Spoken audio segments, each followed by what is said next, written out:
What's going on, guys? Welcome back to Radar World. So in this video, we have some cool tech stuff for the Eldorado project.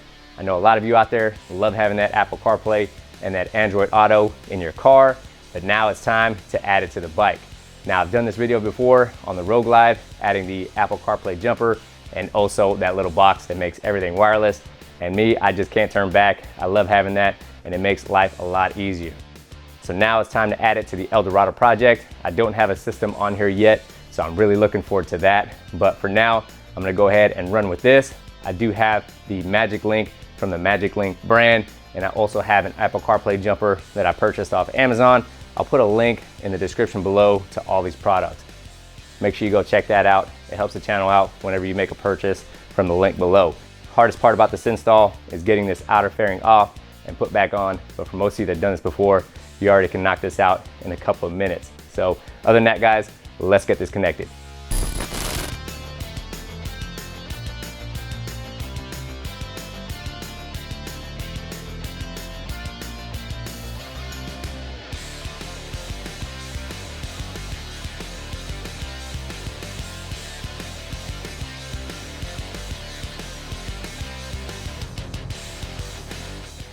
All right, so in the box, you get your Magic Link.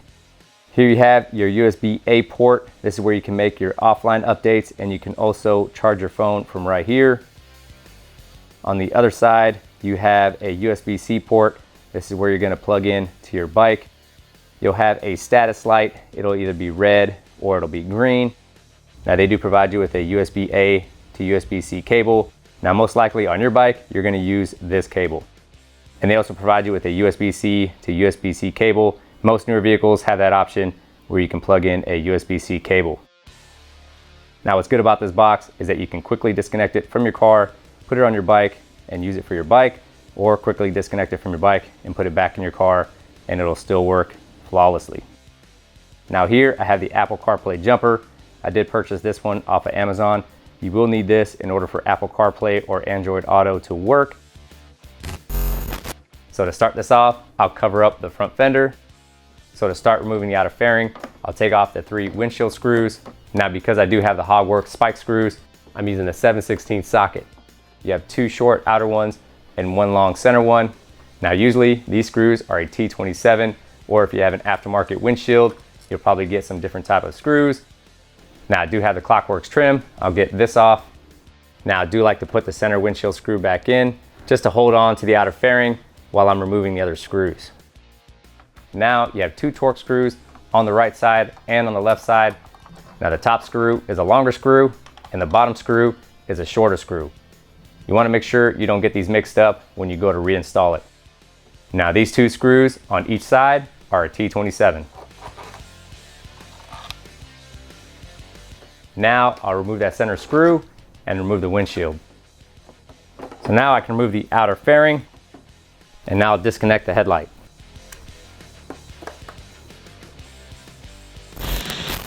Now, some of the questions I've gotten in the past is if you have an Apple CarPlay jumper, will it work wirelessly? No, it would not work wirelessly. You do have to plug it into the USB port that you have on your bike if your bike's equipped with one. Now, another question I've gotten is whether or not will these devices work without the Apple CarPlay jumper? Nope, they will not work without the Apple CarPlay jumper. You have to have that connected in order for those wireless devices to work. Now, for the Street Glide, to connect that Apple CarPlay jumper, you have this gray connector right here. You have a cap on it. You just pull that off. It's just held on by a Christmas tree retention post, but this is where you're gonna plug in your Apple CarPlay jumper. You just pull this cap off and you plug it in right here.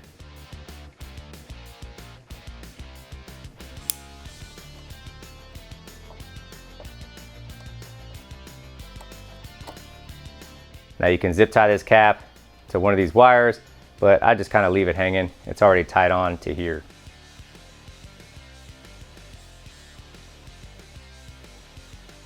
So I'll show you with just the Apple CarPlay jumper that this phone will connect and show Apple CarPlay.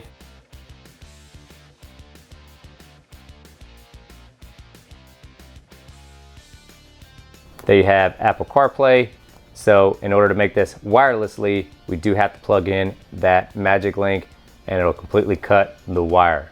So we'll unplug this. So here you have your magic link box. Here you have the cable. Most likely you're going to be using this cable right here. You have your USB-C. You'll plug that in to the back of the box here. And this will go into the USB port in your media compartment. All right, so from here, I'm gonna run you through the setup. I'll turn the bike on.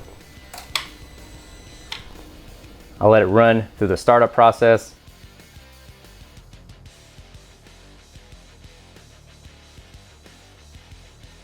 All right, so here you have your media compartment door. That's usually where your USB is located. I'll plug this in. You have a red status light that comes on, lets you know you have power and that you're not connected yet.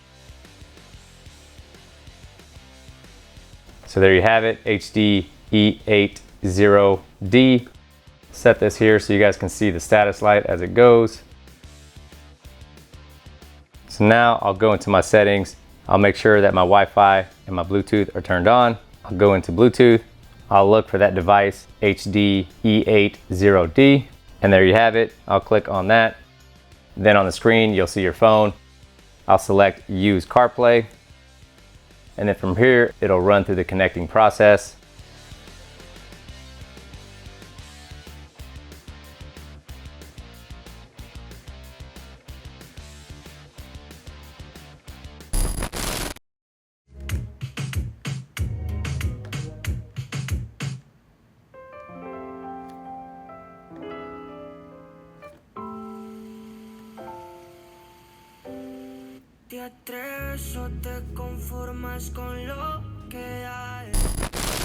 Now, once you get this all connected, you no longer need to plug in your phone or reconnect it. It automatically connects every time you turn on your bike.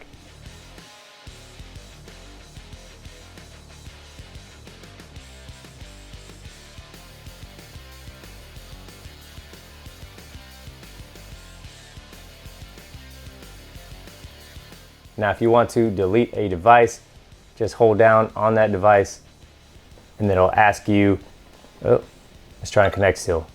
Hold on to that device. It'll ask you to delete, hit delete, and then it's gone.